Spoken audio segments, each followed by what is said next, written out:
Hello and welcome to New People, New Ways, a podcast in partnership with Fresh Expressions Florida and Fresh Expressions United Methodist that explores new ways of being church through the stories and insights of scholars and practitioners alike. I'm Piper Ramsey-Sumner, and I'm a layperson and the cultivator of Fresh Expressions for the Florida Conference. And I'm Michael Adam Beck, the director of Fresh Expressions Florida and Fresh Expressions UM. And today we're joined by Reverend Brett Dehart. Brett is the senior pastor of Aldersgate United Methodist Church in Augusta, Georgia. He has pastored United Methodist congregations in North Georgia for 20 years. In each setting, community engagement and missional outreach increased. With a passion for reaching new people, churches he's pastored have launched messy churches, recovery churches, and dinner churches. And Brett and his wife have been married for 30 years and have 2 young adult children. Brett, thank you so much for being on today. Absolutely. My honor to be with you. Yeah, thanks for being here. I'm excited to hear more about the things that you're up to in Augusta, which is north of Atlanta. Is that right? We're actually east of Atlanta on the South Carolina border. And so, okay. Yeah, we're about 2 hours east of Atlanta. Okay. Very cool. So the first question that we ask, who is Brett Dehart?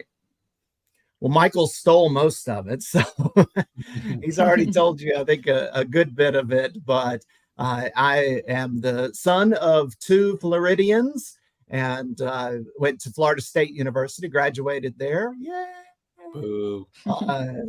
Husband, father, pastor, practitioner of Fresh Expressions, Dinner Church, Messy Church, Recovery Church, all of those things, and also enjoy when I have the opportunity, just trying to help other pastors and church leaders through either print resources or training, coaching, however I can be helpful. Yeah, so Brett, you have recently pastored larger congregations, and you're also a practitioner of Fresh Expressions, so a true blended ecology person. When did you first learn about the Fresh Expressions movement? Yeah, I think I've been doing Fresh Expressions before I knew what they were. Came out of the business world, first career. And so I've got a kind of an entrepreneurial streak in me, and just had a real, I think, God put upon my heart for evangelism and mission and those type of things. And so even though I was raised in a mega church, as it became a mega church and had that grounding in youth and continued that into young adulthood, I still, for whatever reason, while I appreciate what the inherited church brings to the table, I'm also not one of those who feels the necessity to protect it at all costs. So I've always been open for the next thing, or how are we going to connect with people that we aren't reaching. I came onto the scene in the early 2000s when kind of that whole mega church and attractional church type of thing was waning. And so the necessity was there. And I think it matched up with my gifting. And so, it's been something where I have tried in each of the settings I've been at, sometimes with more grace than others. But yeah, I've tried to in ways continue and nurture what is there, but not exclusively do that without also experimenting in different ways to try different things. Fresh Expressions as a concept, probably the first time that I was introduced was probably through your books, Michael. I know you came and did a training in North Georgia, probably 2016, 2017, maybe early 2017. And the church that I was at, we tried a few things. We were successful with the dinner church there. And then I came to my current setting in the middle, or what we had hoped was the middle. It really was the beginning of COVID.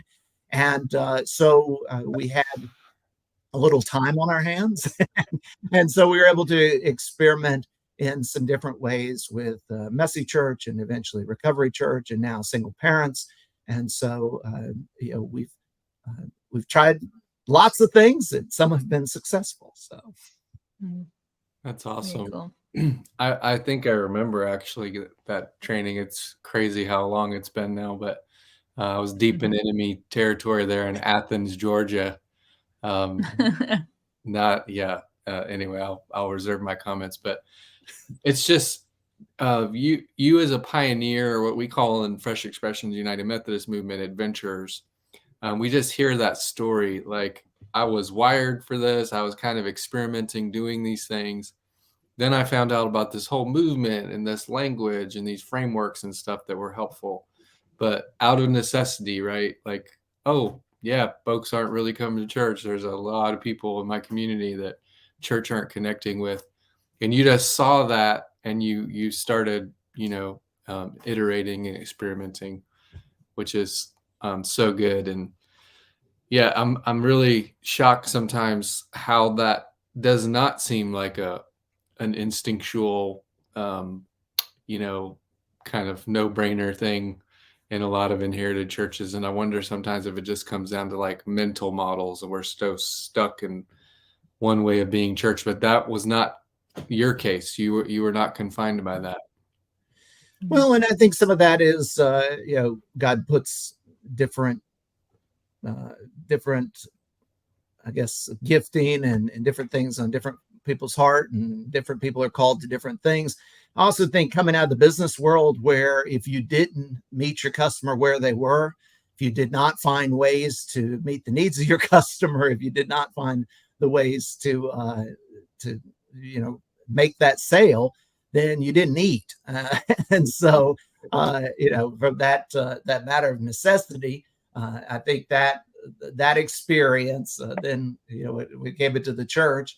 Then the natural questions were, the people that are around us, the people we're trying to reach, what do we need to do to connect with them and to meet their needs, both their felt needs as well as their maybe real needs.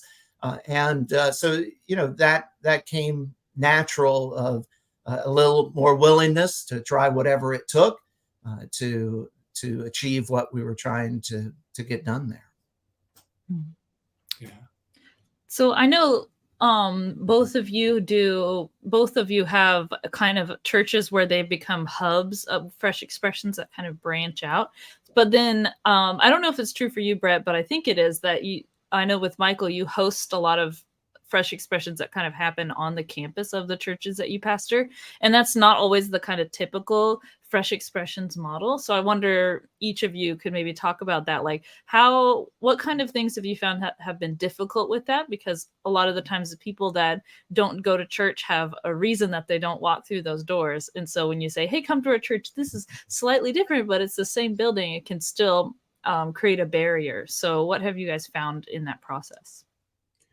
Well, I think for us, particularly in the current setting, when I got there, we're 3-4 months into COVID. We started out with just a book study on Zoom. And I just thought, okay, at the end of each study, I'm going to introduce one particular different way to do church. The current church, we had the gift of desperation. If it wasn't there before COVID, it was certainly there once COVID hit. And so as we looked at those Fresh Expressions, Dinner Church, Recovery, Messy Church, there were others, and just kind of rolled that out. Fresh Expressions was beyond the paradigm. And so it was that just kind of flew over their heads. They had not experienced anything like that. And the idea, it was too much.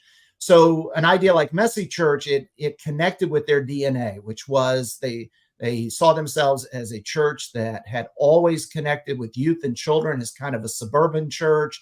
And that had fallen away over the last 10 years in particular.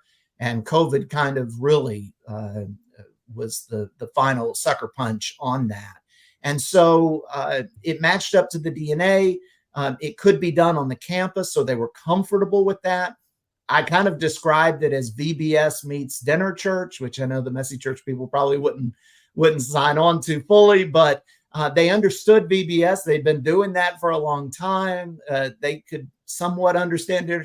So it was within the realm of possibility. And we had assets there. We had a beautiful gymnasium. At that time, we had a person that prepared meals for us. So a lot of the assets we had matched up. It matched up to the DNA, and it was the easiest path forward to start something new. Find something that they can identify with, they can see themselves doing, and then go about doing that. And so, and then from that, in that same study, somebody comes to me and says, "Hey, we ought to do recovery." And I said, "Hold on, we can only do one big thing at a time."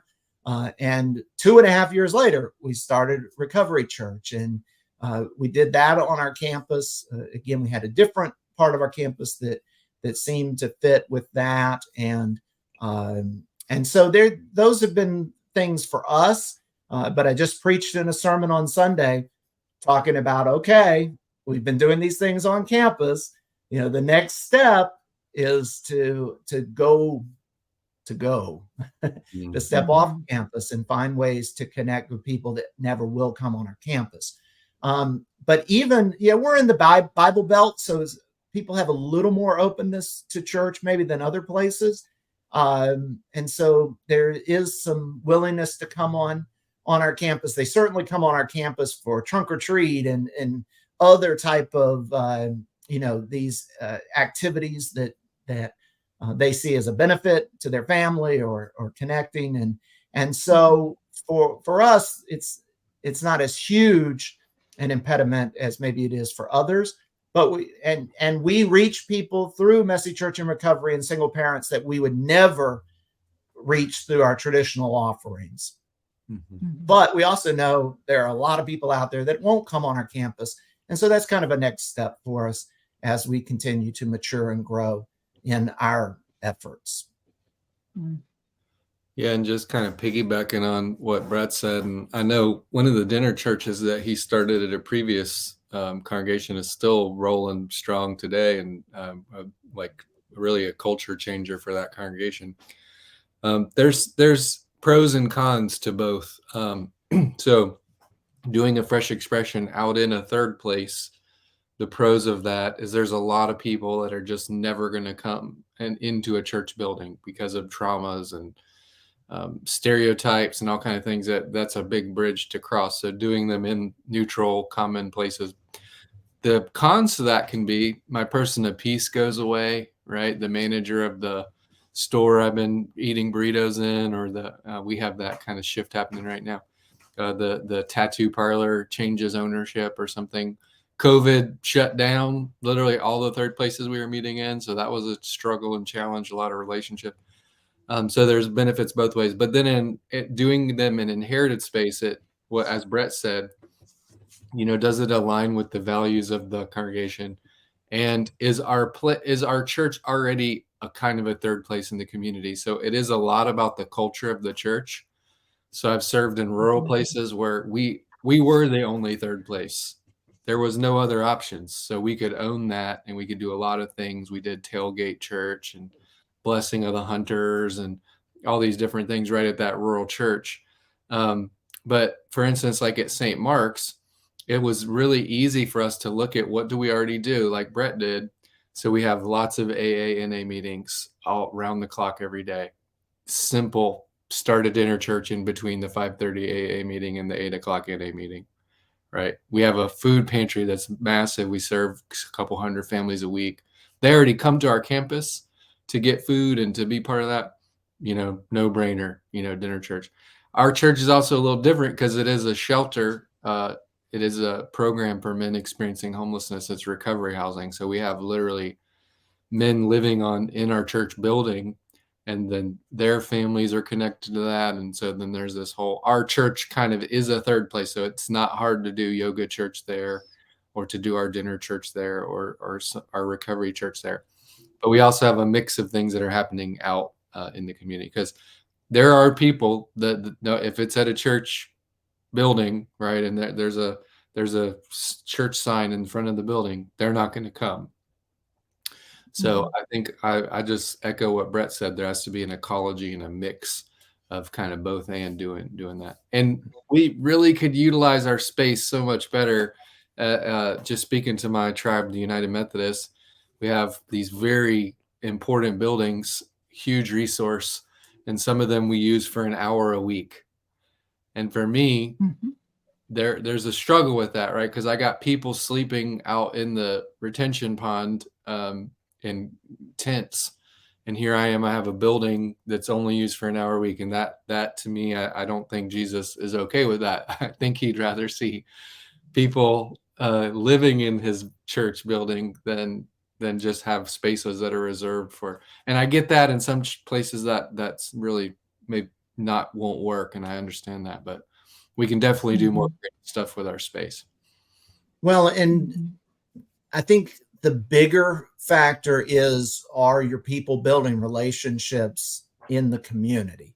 Because we had a gentleman come to recovery a few weeks ago, said this is the first time he had been on the campus of a church. He didn't put it that way, but he had been to a church in 20 years.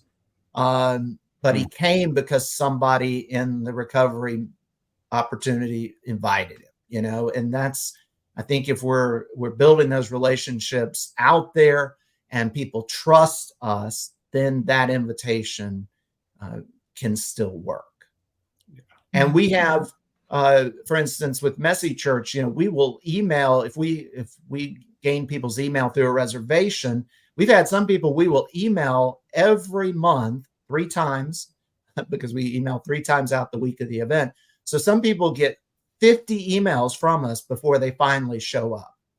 But part of that relationship is them looking at that email 50 times of what's being offered. And over time, I think part of that is they build trust because they see, we've had their email and we haven't abused it. We haven't tried to sell them something. They just keep looking at what we're offering.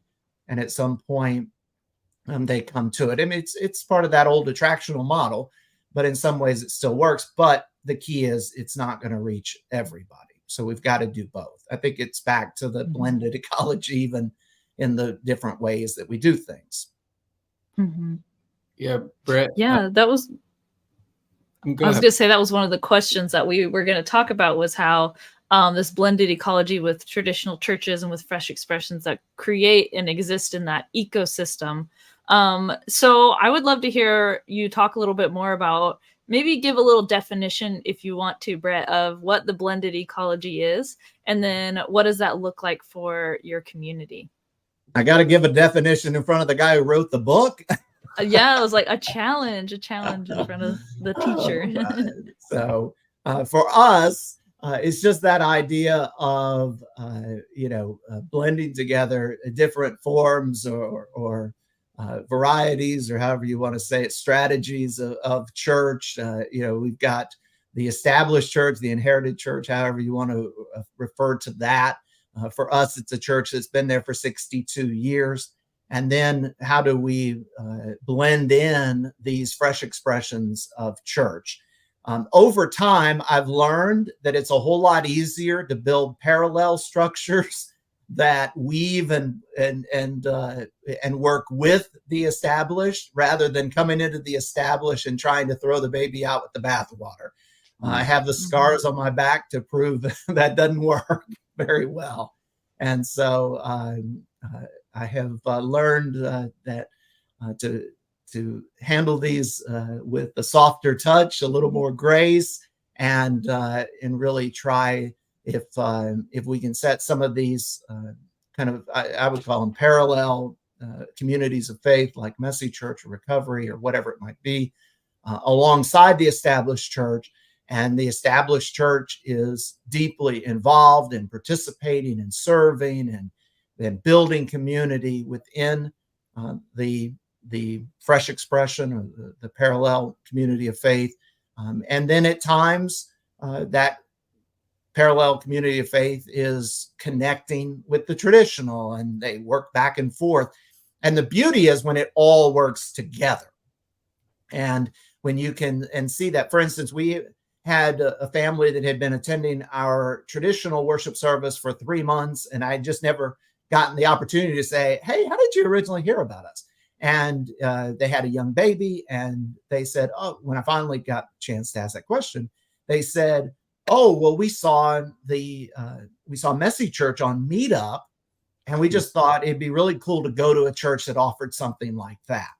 And so here was, we were trying to attract people to Messy Church. They had a young baby, probably not the appropriate time for that, but they loved the idea of a church that would do something like that. So, when those things can all work together, the few times that the person goes from Messy Church or recovery and shows up at worship or shows up in the kids program or does those type of things, and they participate, and when it goes both ways and all of the different things work together, that's really, I think, the power of what this can be. For us, these communities of faith that we're developing are a key part of our discipleship strategy as well. So our people serving in these ways, I am not anti-Bible study but for so long we've defined discipleship as sit in a classroom, take disciple 34 and then 35 and 36, not against disciple. It's done wonders and wonderful things. But at times, we can become career Bible study people that never go out and serve. And so for us, we still do Bible studies, but serving in these capacities and in these ways, this opens up new opportunities for people to serve. And when they do, they come alive. And I've got a couple people in recovery, in our recovery ministry right now, that were not overly involved in other parts of the church. And now they're running the recovery. And they've just come alive in ways that I had not seen before. Same thing, with Messy Church. We've got a woman now that came through our Fresh Expression in a city park called Eat, Pray, Play, which was kind of a parallel. That was one of those times we went out in the community with our Messy Church. She came through there to Messy Church, and now she is one of the leaders of our single parent ministry. So, it's all of these things, it's a mix, and it all, when they all work together, it's just a beautiful thing. Brett, that was kind of my follow-up on that. By the way, that was an A+ response to the blended ecology. Well done. So the next question was around, how do you see the inherited church experience forms of revitalization? And you already started to name that some, about the unleashing of lay people who are coming alive and following Jesus, and people who are kind of connecting back into the life of the inherited church that would have not been connected to it. So as you are doing this over the course of years, are there any other ways where you see the church kind of coming back to life? Or I know revitalization is a term that maybe might not even be that helpful, because it talks about something that was vital now becoming vital again. And in some cases, maybe there hasn't been vitality for beyond living memory, maybe, but so maybe there's a different way to frame that. But what ways are you seeing these churches kind of culture change and new life? And maybe a better way is talk about death and resurrection and remissioning these congregations. Yeah, I think the coming alive part, I've talked about in my time in ministry. I'm often sent to churches where the glory days is far in the rearview mirror. And so, and numerical growth in worship attendance and things like that, there were many years where we stayed steady, and I felt like it had been a Herculean effort and we had done something amazing to just keep even. But vitality, I mean, that you can sense. And when people are, everybody wants to win. When people feel like that the church is reaching out, reaching new people, and that one of the things we struggle with is, our church is reaching more new people than we probably have in a decade plus. Now, that doesn't, we're holding steady on worship attendance. We like many people have financial, we're not, we're struggling is probably not the right word, but it's always, we always pray hard, but, when you look at vitality in some of the old metrics of money's going up, attendance is going up, all of those things, I think today vitality is a metric that we can embrace and we can see and we can feel with that. So, it's that idea. We try to base things more in story, I want to know the stories more than the metrics. Now I keep numbers, trust me, and we celebrate numbers and they're all over the place. But for me, the real things that get me excited, and quite honestly, when I report numbers, most people, they're like, okay. But when we tell a story of life change or connection, then that's when people really get excited. I use the example of, we had a newer attender to our church who came and served at Messy Church. We had a young girl that had a brain injury when she was 2 or 3 years old. And here she is now in middle school age. And she needs one-on-one attention the entire time for Messy Church. That's 2 hours. And this woman says, I'll do it. I feel called by God to do this. And, when you see her interacting with this girl for that time, and to me, that's what it's all about. You've got the servant who's being transformed by by serving as Christ. And then you have the person being served, being transformed by that love that they receive. And those are the types of things that just get me really excited about what's happening in the vitality of all of these things. And yes, we can talk about, well, we have 40 or 50 people there every time. And, if you put all these programs together, then the number of new people who are coming on our campus, that all gets exciting. But it's really the stories of life change and transformation. And when that happens, that vitality goes up. And, while the end of the year report may not always shine in the way that it did 20 years ago, the life transformation meter, I think, if we could put numbers on that, we'd be better off. But, those stories help us to gauge that, as well as just the overall feeling of being in the building or on the campus or engaged in these programs where, we meet Christ through these new people. Yeah.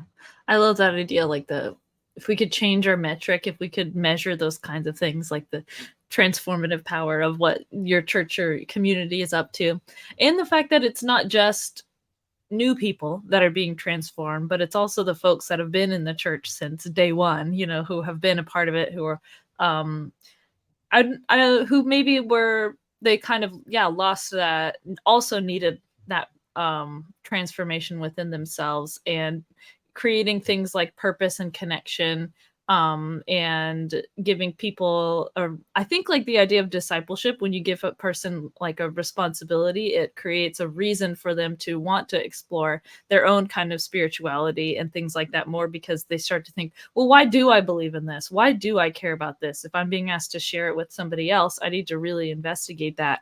And so it creates a space where there can be so much growth and so much so much healing that can also happen in that process. Even to let's be honest, if you're doing the same, church.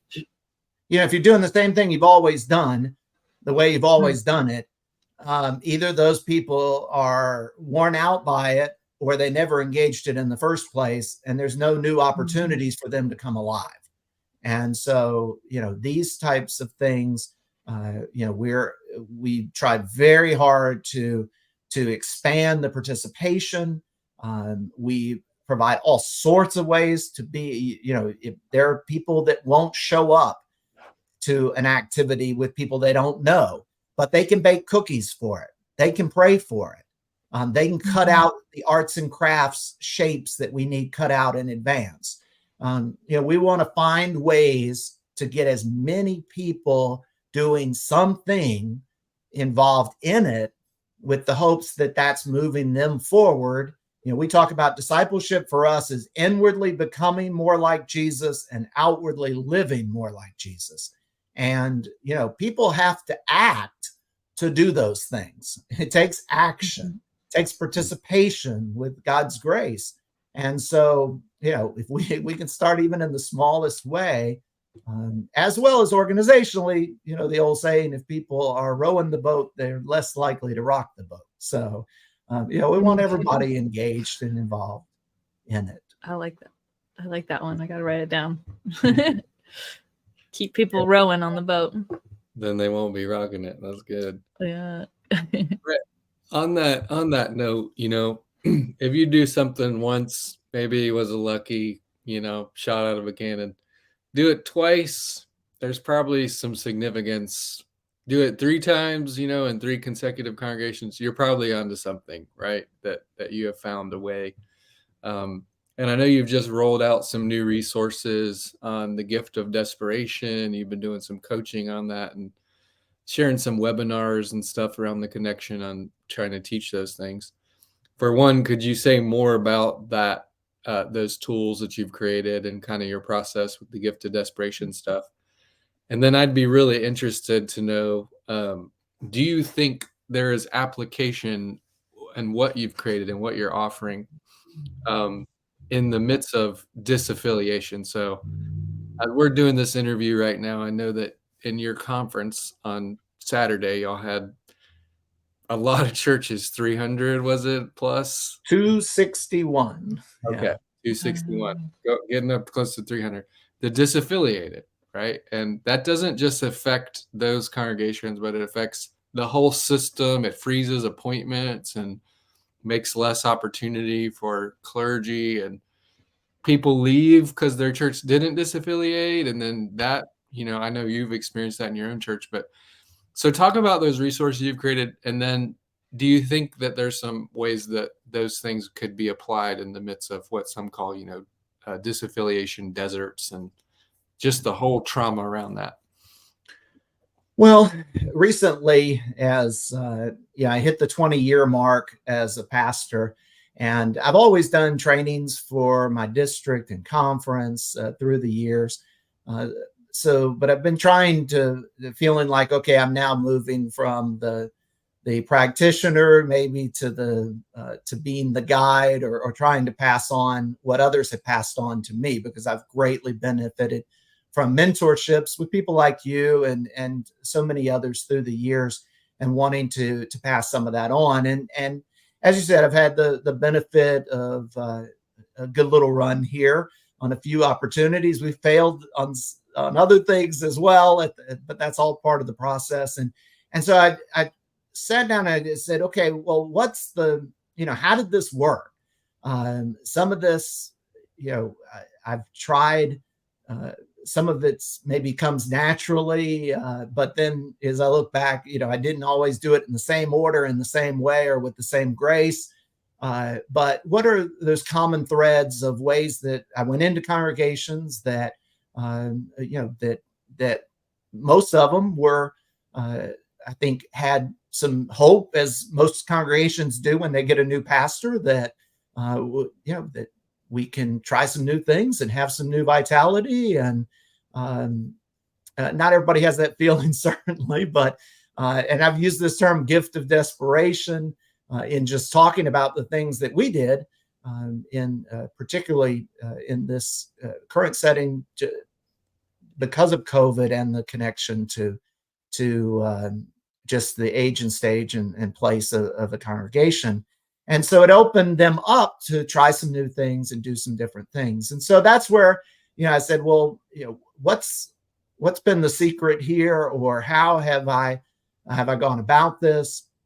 And kind of came up with a 6 action that, as I said, it wasn't always done in the same order, but it tended to be the things that I would do. Prayer was a huge part of that, trying to get an organized effort to storm the gates of heaven and, stir us all up through the power of prayer.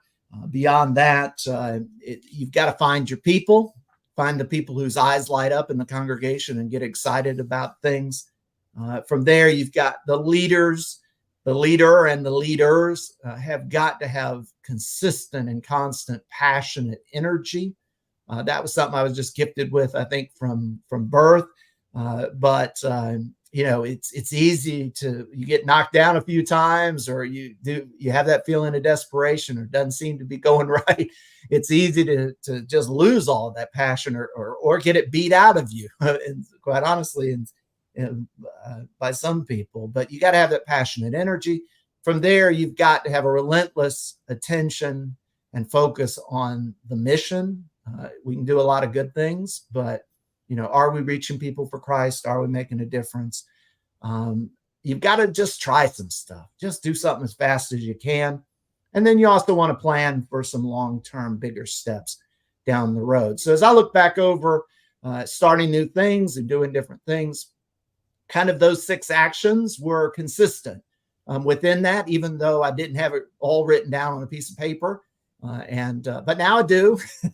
And I'd love to help others who are at a point where, they feel like they just don't know how to take the next step forward. And I think that's where, part of the reason that I got to writing this down is because the feelings I had in the midst of all this disaffiliation and denominational strife and mess that was going on, and feeling kind of frozen in this. We've all been dealing with this for 5 to 10 years, and we can say don't be distracted by it. I said time and time again, we're going to stay focused on our mission. We're going to make disciples until the day comes that something needs to be done, if it needs to be done, and all of that. But it can wear on you, and it has, I think, on all of us. As you said, our congregation, even though we didn't vote, has been what I would call significantly impacted with some of the fallout and the different things of that decision. And so it's, for leaders, it can just be exhausting. It can be defeating. And I think it does drive many of us to the point of desperation. And we not only have denominational struggles, we have just the church in the world, in the United States at this moment. And I've said, the denominational stuff is the least of our worries when you look at the grander scheme of what we're dealing with in our mission field here in the United States. And so from that, I think, or my hope is that, where I can be helpful to people that really are exhausted, stuck, frozen, feel like, they just can't, kind of stuck in the mud, running in place, whatever it might be. What's the next step? How do we take that and need some encouragement on that, need a path forward, need somebody to walk alongside them, whatever it might be, to really get moving forward. Because desperation is not new to the church. Look throughout the Bible. And desperation can be a good thing if it propels us to positive action. And so, if the old thing, you don't want to waste a crisis. There are things you can do in a crisis that you can't do other times. I would argue maybe that there's a lot more churches that should be desperate that aren't, and their refusal to be desperate is holding them back. And so I think if we can kind of get unstuck through a willingness to imagine what God could do if just take a small group of people who are desperate enough to do whatever it takes. That's the old thing, give me a handful of people willing to storm the gates of hell with water pistols. I mean, let's get going. And how do we do that? And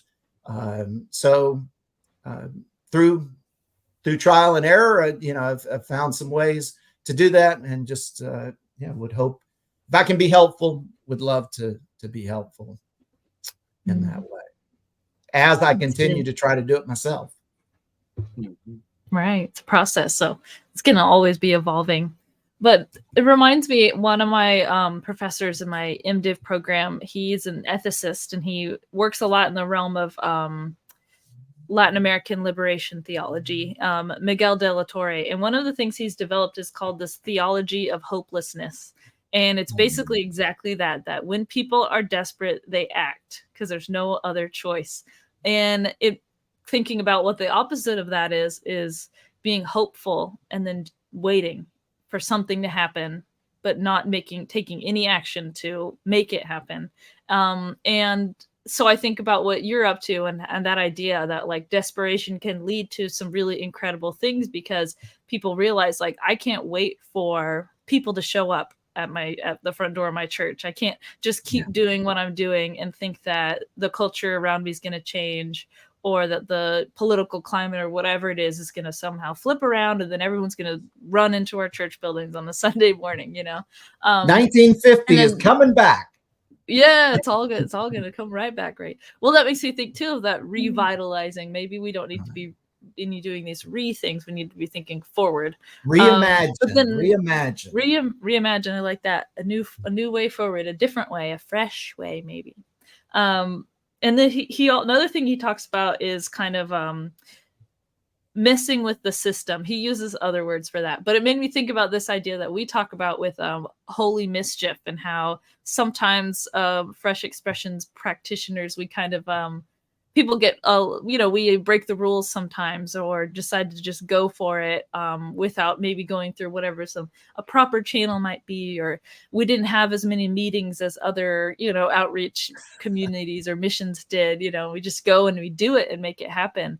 But I think that's part of it too, right? Because if you just wait, even when you're desperate, sometimes it'll be too late. You wait for this opportunity to happen, wait for the perfect timing for this, wait for the right kind of this or that to happen. And sometimes it's just, you just have to take those people that have that bit of energy, that bit of desperation in some instances, who want to act, and you walk with them and you act.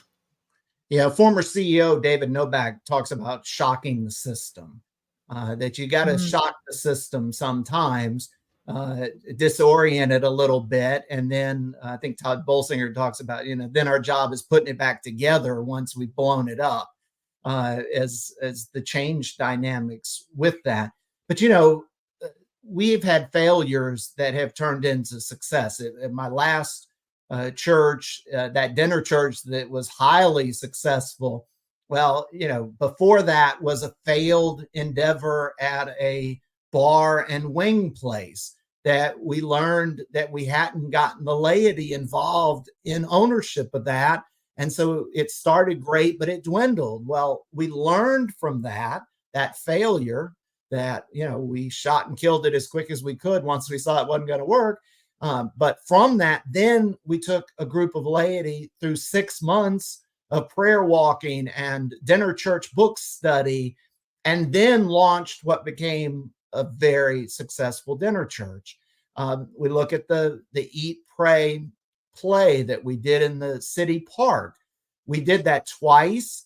The second time there was a brawl in the park while we were there.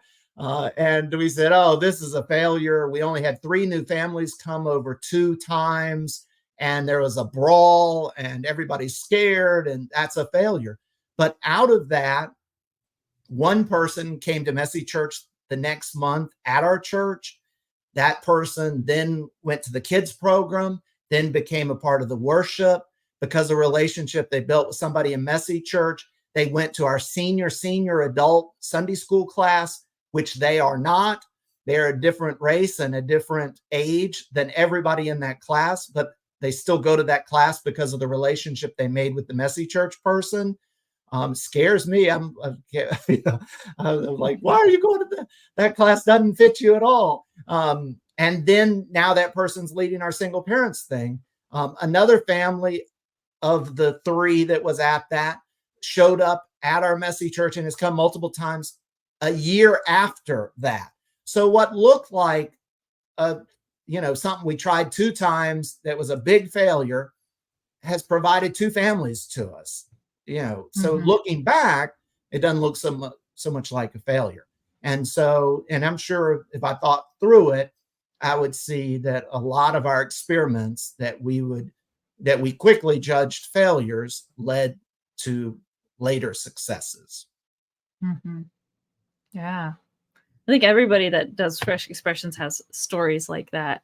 And I mean, it points to the willingness that a lot of people have to try it and to do those new things. I think about, we had our first ever conference that we did we call it Rural Church Rising. We just had that at the end of October, and it was really great. But I keep thinking about how Bishop Tom Berlin, he spoke, and one of the biggest things was his advice was like, just do it.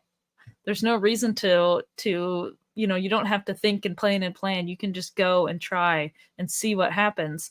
And I think that especially when, even if it's you said you met 2 times, but in that time, when you were meeting, you invested into those relationships. The people that helped to organize it, they were there, they were authentic, they connected with people. And that was enough to create some really vital relationships that ended up being a big part of your community later on. And it got us out of the building. Into the brawls of our community. Yeah. That makes me think, Michael, of your church, or your whole district doing the prayers going out into the community and having people pray for people, and how you saw so many people who were weirded out by the idea of Fresh Expressions, or were like, why are we doing this? It's a Sunday, we need to be in church. And it completely changed their point of view just by walking through their neighborhood, going through a public park and meeting people and shaking their hands and praying for them. Yeah. It makes me think, Brett, that maybe you just gave us a new metric for what success looks like in the 21st century. Like, if you haven't almost been endangered by a fist fight brawl in a public place, then you're not following Jesus. Amen. Yeah. I love that. And I think we try to think of a good way to say this. Yeah. I think that a lot of times, as leaders who maybe enjoy or feel comfortable in these type of settings, or taking Christ beyond our buildings, I think a lot of times we think that's just natural for everybody. And as you were talking about, Piper, there, those baby steps to move. For some people, those are not baby steps. They are gigantic steps forward in their discipleship. For someone that's never engaged Jesus beyond the sanctuary, that can be really, really big. And sometimes, as leaders that want to get 40 miles down the road, we can dismiss that as no big deal, or, can we just hurry up and get to the next 14 steps? And, sometimes we got to slow walk it. And that drives people like me crazy. Yeah.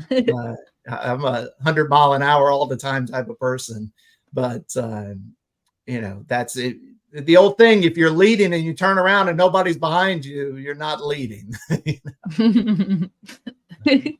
That's a good one too. Yeah.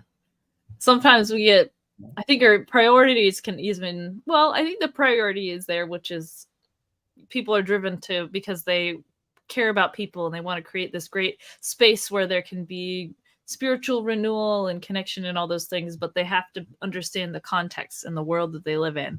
And so that can be hard because you have to switch your mindset, which is something we talked about earlier. So we have just a little bit of time left. So I wanted to ask this question that we always ask everybody. So for you, Brett, what does the future of the church look like, and what is your hope? As I say, every time I go to a new church, my crystal ball broke in the move. So I'm not sure that I can tell you what the future holds. And quite honestly, I've quit trying to figure it out. I'm just trying to live into it moment by moment, and feel like I hope that God is leading us wherever we're headed. And it's the old thing where a lot of businesses have stopped even doing the 5-year plan because we're not even sure what's going to happen next week, let alone 5 years from now. But hope, I would say the hope is the same as it's always been, and that there will be people, the body of Christ called the church, that will continue to connect people to Jesus and will continue to help people to inwardly become and outwardly live more like Jesus. I mean, that my hope is that we will, us included, but far beyond ourselves, that that people will still be making disciples. I'm not so so caught up in the way we've always done it. It doesn't have to look like it did 30 years ago or what it looks like today for me to necessarily be comfortable with it. And I imagine it probably won't always be my thing as I age as well. So, but my hope is that, that as there have always been people that have heard the call of Christ and have answered it and are out there, serving the Lord and connecting people to Jesus. That's my hope, that continues on, or maybe my greater hope is that Jesus comes back tomorrow and we can be done with all this. Amen. So Brett, tell our listeners where they can learn more about you, where they can keep up with what you're doing. What are the best places to find you and connect with you? My website is brettdehart.com, which you can probably figure out the spelling based off of this episode or the title of this episode, just .com. Or we also have an easier way, might be giftofdesperation.church, giftofdesperation.church. And that's just got resources on there. You can go on there. I've got 3 ebooks that are on Kindle, but if you email me, I will send them all to you at no charge, or go on my website. You can get plenty of the free resources there. Just looking to be helpful in any way that I can. Awesome. Thanks so much. This is really great. Yeah. Thank you. It's fun. Yeah, I appreciate you for being here. Any closing thoughts you want our viewers, our listeners to know? Just that the Gators are a better football team than the Florida State. No way. You're 2 against 1 here. 2 against 1. Tallahassee represent. Yes. I just I would encourage people through all of it. We're not the first to have to come through a tough season. Read the Bible, read church history. And that's easier said than done, I know, because I'm right there with you. And some days are better than others and all of that. But the repeatedly what comes to me is that God's got this, that, that maybe it's not all falling apart, maybe that it's all falling together. And, that we're in this time, and it's the time that we were chosen to be in. And, let's keep at it with enthusiasm, the spirit within us, and just keep going. And one foot in front of the other, and try to follow the spirit where it leads. And that's what I'm trying to do day in and day out. Great. Well, thank you again. Thanks for being here. Absolutely. Yeah. And to those listening, thank you so much for joining us for this episode of New People, New Ways. If you enjoyed our conversation with Brett, please share it with a friend. And to connect with us and to learn more about Fresh Expressions, you can check out freshexpressionsfl.org and find us on Instagram, Facebook, and Twitter. See you next time on New People, New Ways.